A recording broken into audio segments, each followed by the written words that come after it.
बिस्मिल्लाहिर्रहमानिर्रहीम। I am professor Abid Umar.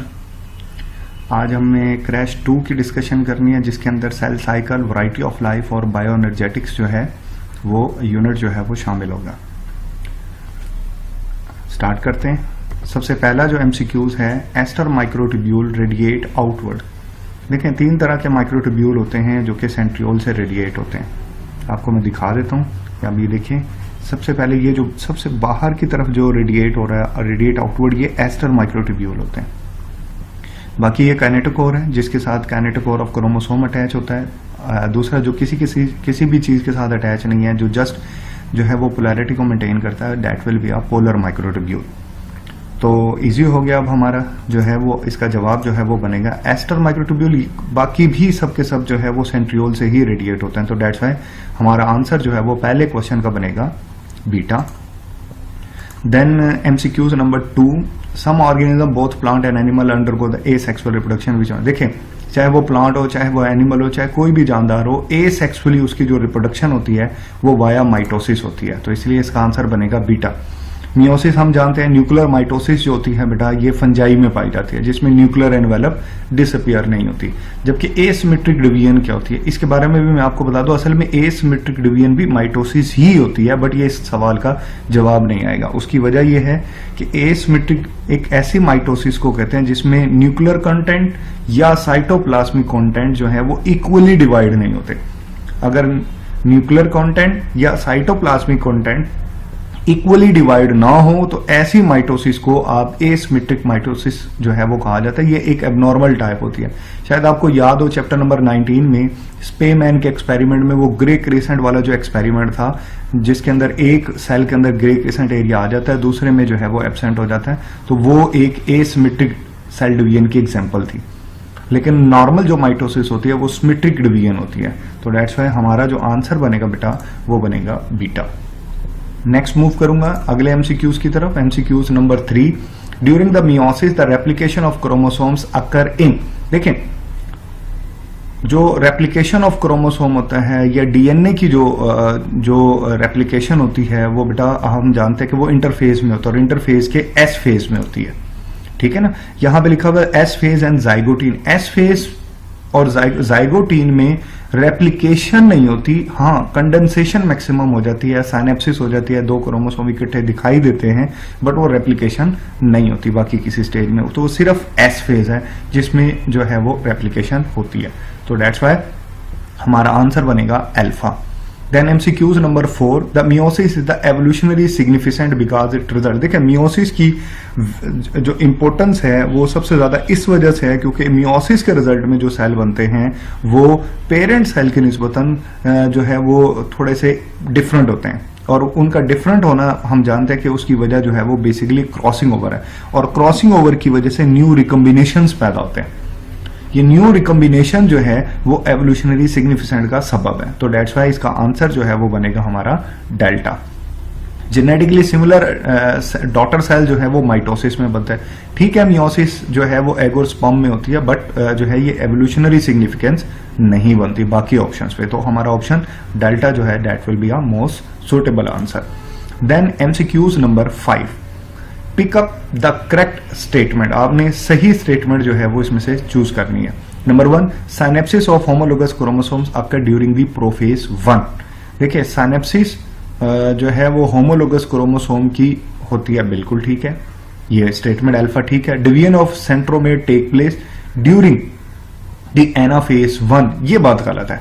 देखिए, centromere की जो डिवीजन होती है वो सिर्फ और सिर्फ जो है वो माइटोसिस में होती है। एनाफेज 1 प्योरली मियोटिक प्रोसेस है, यहां पर सेंट्रोमेयर सेपरेशन नहीं होती, बल्कि यहां होमोलोगस क्रोमोसोम सेपरेशन होती है। इसके बाद बेटा चार्ली में देख लेते हैं, spindle fibre disappear completely in the telophase of mitosis. हाँ, ये बात भी ठीक है।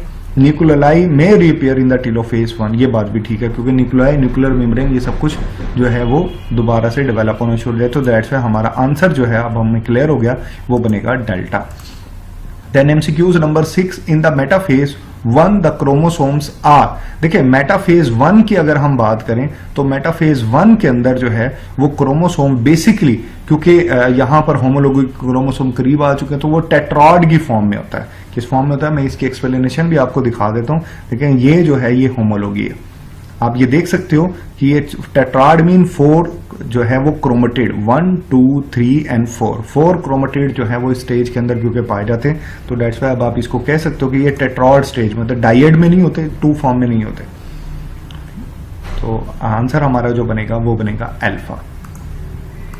Then MCQs number 7, the stage of interphase of cell cycle show.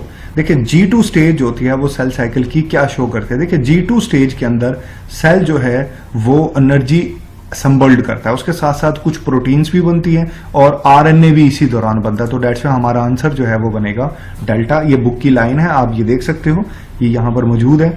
G2 phase ये गैप 2 है, that will be a pre mitotic phase. यहां पे ये बात लिखी हुई है कि specific proteins are prepared, RNA and microtubule subunits are synthesised in this stage. तो ये आरएनए और स्पेसिफिक प्रोटीन आप देख सकते हैं कि इसके अंदर जो है ये बुक की लाइन है, बुक के अंदर ये मौजूद है। तो अब हमारे लिए इजी हो गया, हमारा आंसर जो है वो बनेगा delta. Then MCQs number 8, what is the true of mitosis. Mitosis के लिए क्या बात ठीक है, कौन सी बात ठीक है। It has 2 division. No, mitosis में सिर्फ एक ही डिवीजन होती है, 2 तो सिर्फ मियोसिस में होती है। बीटा में आ जाते हैं maintain the number of chromosome.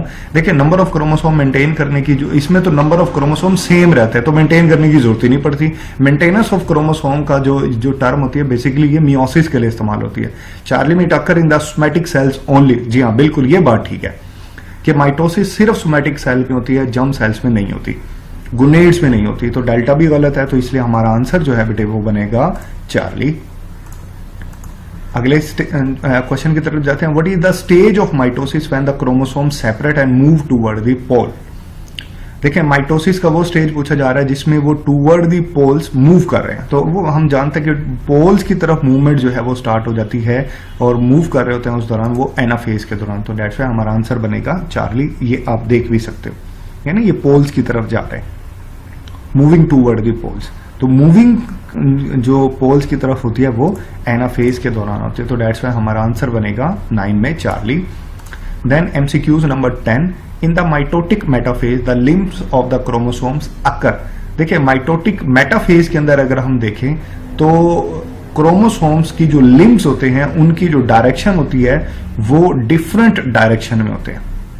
Anaphase में उनकी डायरेक्शन सेम होती है लिम्ब्स की, जबकि मेटाफेज में उनकी डायरेक्शन जो है वो डिफरेंट डायरेक्शन में होता है। देखिए मैं दिखाता हूं आपको, देखिए ये आपको मेटाफेज स्टेट है, ये प्लेट है मेटाफेज प्लेट। आप देख रहे हो कि ये आर्म्स है, ये आपको लिम्ब्स दिखाई दे रहे हैं, दीज आर द लिम्ब्स। अब देखें ये वाला लिम्ब जो है वो और डायरेक्शन में है, ये लिम्ब और डायरेक्शन में, दोनों की डायरेक्शन जो है ये ऑपोजिट है। ये आप देख सकते हो दोनों की डायरेक्शन ऑपोजिट है, हर एक को आप देख सकते हो ऑपोजिट डायरेक्शन में। तो डेट्स व्हाई हमारा आंसर जो है वो अब बन सकता है बीटा। लेकिन एनाफेज के अंदर ये डायरेक्शन जो है वो सेम होती है। अब देखो ना ये दोनों लिम्ब्स सेम डायरेक्शन में, एनाफेज में ये इनकी डायरेक्शन सेम होती है, बट मेटाफेज में इनकी डायरेक्शन जो है वो डिफरेंट होते हैं। तो डेट्स व्हाई हमारा क्वेश्चन नंबर 10 का जो आंसर बनेगा वो बनेगा बीटा। आई थिंक आपको क्लियर हो गया होगा, फिर भी अगर कोई क्वेश्चन हो तो आप उसे पूछ सकते हैं। Then MCQs number 11, which event is shown in the given diagram. देखो बेटा डायग्राम में आप देखें ये चार्जमेटा फॉर्मेशन हो रही है, ये आपको दिखाई दे रहा है कि ये क्रॉसिंग ओवर हो रही है। देखना ये रिजल्ट भी इनका शो कर रहा है कि इनके जो शॉर्ट पार्ट ऑफ जो है क्रोमोसोम है वो एक्सचेंज हो चुका है। तो ऐसा इसमें पूछा गया है कि ये क्या चीज शो करे, तो प्रोफेज 1 ड्यूरिंग द मियोसिस, बिल्कुल ठीक है। प्रोफेज 1 के अंदर हम जानते हैं पैकेटीन होती है मियोसिस में, और ये सारा प्रोसेस प्रोफेज 1 के दौरान होता है। प्रोफेज 2 ये गलत है, प्रोफेज ऑफ माइटोसिस ये भी गलत है, बोथ प्रोफेज एंड मेटाफेज ये भी गलत है। तो हमारे लिए इजी हो गया, इसका आंसर बनेगा अल्फा। देन हम नेक्स्ट की तरफ जाते हैं। Diploid chromosome number being 8, what shall be the number of chromatids in each daughter cell after the meiosis 1। देखिए वो कहता है कि डिप्लॉयड के अंदर 8 क्रोमोसोम है, और क्वेश्चन उसने पूछा कि how many chromatids are there after meiosis 1। देखिए अगर मियोसिस होने से पहले उसमें 8 क्रोमोसोम है तो इसका मतलब है कि उसके अंदर 16 क्रोमेटिड है। जब मियोसिस 1 हो जाएगी तो रिडक्शन हो जाती है, तो वो 16 से 8 हो जाएंगे। तो डेट्स व्हाई इसका आंसर बनेगा 8। लेकिन मैं इसकी फर्दर एक्सप्लेनेशन दे दे तो देखें उसने क्या कहा है आपको, उसने कहा है कि डिप्लॉयड कंडीशन है, ठीक हो गया। डिप्लॉइड कंडीशन में कितने क्रोमेटिड होंगे? 60। मियोसिस 1 होगी तो ये जो है बेटा, अगर क्रोमोसोम इसमें 8 है तो क्रोमेटिड इसमें 16 है। जब मियोसिस 1 हो जाएगी तो इसके अंदर बेटे कितने रह जाएंगे? क्रोमेटिड 8 रह जाएंगे। मियोसिस 2 भी हो जाती तब भी क्रोमेटिड 8 ही रहने थे, ठीक है ना, क्योंकि वो सेंट्रोमियर डिवीजन होती है। तो अब हमारे लिए आसान हो गया, इसका आंसर जो है वो बेटे बनेगा बीटा।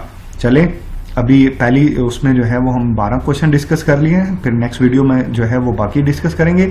इसको आप देखें, जिसमें अगर आपका कोई क्वेश्चन है, कोई सवाल है तो आप मुझसे ज़रूर पूछें, इंशाल्लाह मैं उसका आपको आंसर भी करूंगा।